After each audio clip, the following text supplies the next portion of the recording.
continue the lesson that we started yesterday, okay? So, we learned the reason that we learned English, right? We learned English to communicate, right? To talk to people, so we need to learn how to speak in the right way. Instead of saying me do things, we say I will go to school. Instead of just me go to school, right? So we learn how to speak in the right way. We will learn English so then we can learn how to read. And we will learn English so then we can learn how to write. Alright? Next, Hannah. Next, Hannah. Next. Alright. So we talked about sentences, right? That we just don't speak any words. We use the words in a sentence. Next, Hannah. And today we will see how do we find sentences? Where do we find sentences? And I heard somebody said to me yesterday that we can find sentences in books, right? Do you have a question, please? And we can find sentences and the writing. And the writing, yes. When we're writing, we write using sentences. Next, Hannah. Okay, so today we're going to talk in books, okay? Where we find sentences when you're reading in books. Next, Hannah. Let's talk about books a little bit. Next, Hannah. You're going the wrong way, Hannah. The other way? Yes, okay. So let's just first talk about how do books look like? Umar, can you go get me a book? Just the one that says a book.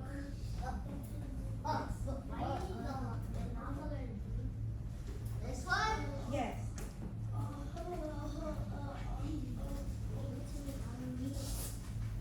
Okay, I hear people playing with their shoes. Look how our hands are. They're not playing with their shoes.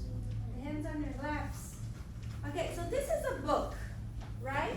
So let's talk about a book a little bit. Let's see if we know, right, one, all the parts of a book. Okay, next, Hannah. Okay, so this is a book, right? Just like this boy. When we look at the book, when we look at the book, we see the cover. This is the front cover. And what about this? The back cover. So this is a book with a front cover and a back cover, right? We can find covers in all books. All books they have cover, front cover and back cover. What do you think we need a cover in the book? Umar.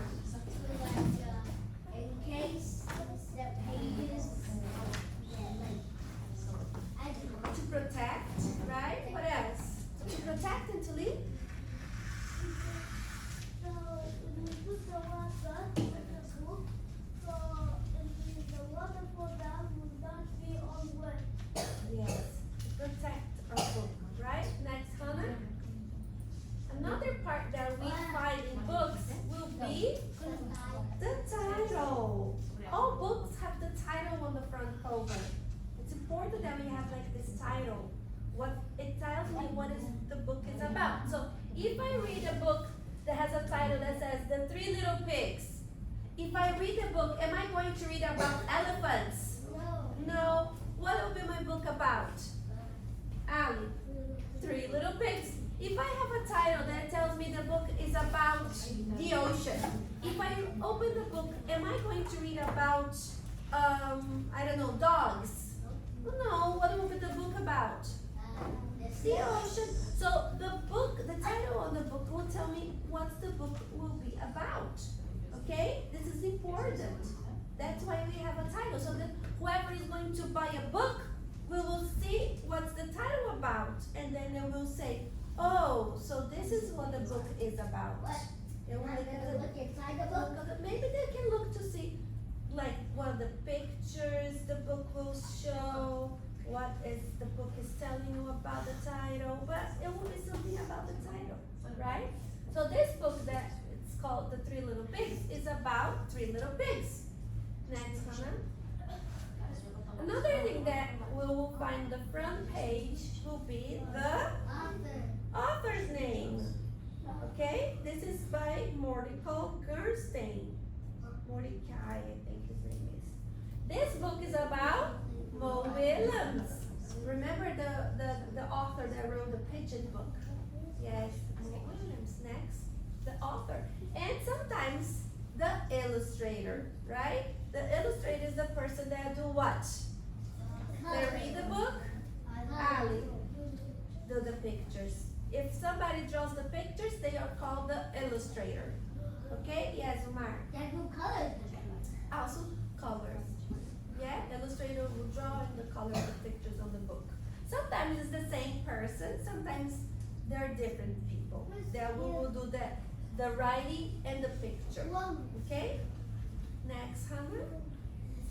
And then this is another part of the book. What it's called? Spine. Can you say spine? Try to touch your back.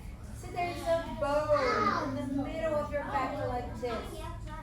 Okay, that's called the spine. Say spine. Spine makes. You know what do we need the spine for?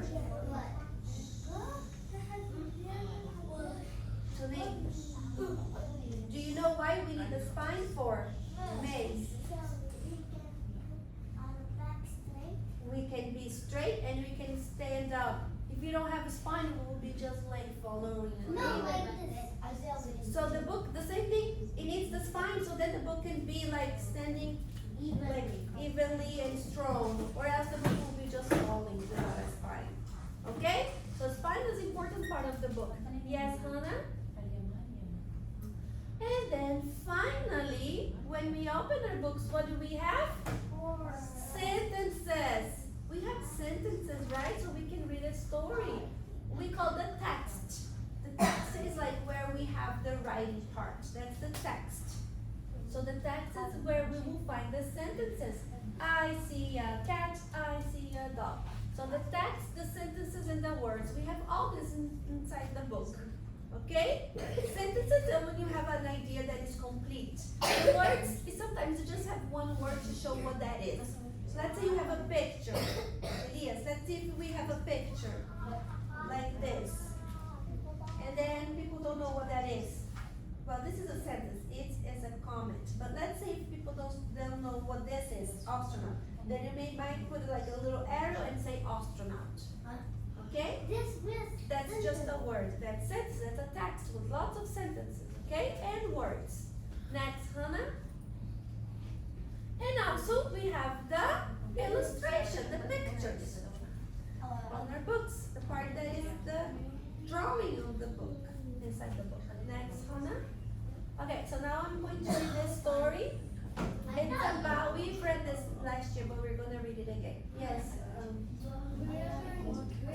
Just a second, some people were talking with you. That's not okay. Yes, Ali. Remember in grade 2B, I do a lot of books. You did? Yeah, I remember.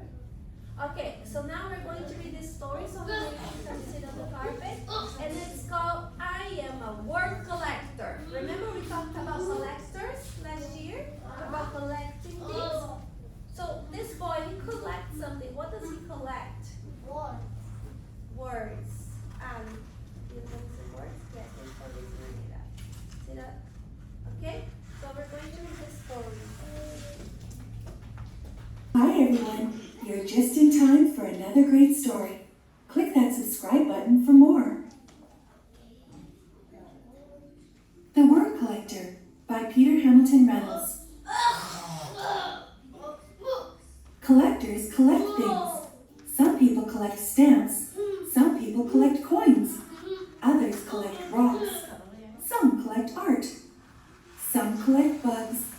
Others collect baseball cards. Some people collect comic books. And Jerome? What did he collect? Jerome collected words. He collected words he heard. My trip to Peru was perfectly pleasant. Certain words caught his attention. He collected words he saw. Certain words jumped out at him. collected words he read.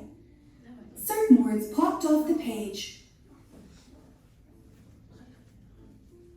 Short and sweet words, two-syllable treats, and multi-syllable words that sounded like little songs. Aromatic, vociferous, effervescent. There were words he did not know the meaning of at first, but they were marvelous to say. There were words whose sounds were perfectly suited to their meaning. Jerome filled his scrapbooks with more and more of his favorite words. Jerome's collections grew. He began organizing them. Dreamy, science, sad, action, poetic. One day, while transporting them, Jerome slipped and his words went flying. As he began to pick them up, he noticed his collections had become jumbled. Big words next to little words. Sad words next to dreamy words. Jerome began stringing words together, words he had not imagined being side by side. He used his words to write poems. He used his poems to make songs. They moved, they delighted. Some of his simplest words were his most powerful. I understand. I'm sorry. Thank you. You matter. Jerome eagerly collected more and more of his favorite words. The more words he knew, the more clearly he could share with the world what he was thinking, feeling, and dreaming. One breezy afternoon, Jerome climbed the highest hill, pulling a wagon packed with his word collection. He smiled as he emptied his collection of words into the wind. He saw children in the valley below, scurrying about collecting words from the breeze. Jerome had no words to describe how happy that made him. Thanks for joining me today. Please like this. Okay, so do you see how Jerome liked to collect words? Don't worry, Maria, right? So I have a job for you right now. We are going to play detective, like of words. I'm going to call one by one to get a book, and you're going to get a scrap paper, and we're going to write down words that you feel that is an interesting word, just like Jerome, okay? Maybe you can get a word that you don't know how to spell, then you read that word, oh, that's how this word is spelled, so then you write it down, so then you can learn how to spell that word. Or maybe you just think a word that is interesting, you just write it down.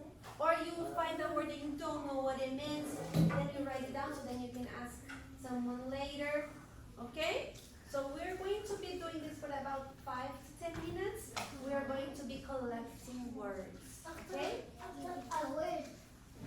Then I will tell you what to do next, but right now let's only focus on collecting words, okay? So I'm going to call one by one, maybe table by table to get a book. Ms. Holland, I'm going to ask them to get books, okay? So they're going to go get books there at the little library. Okay, so unicorn table, you may go get your book.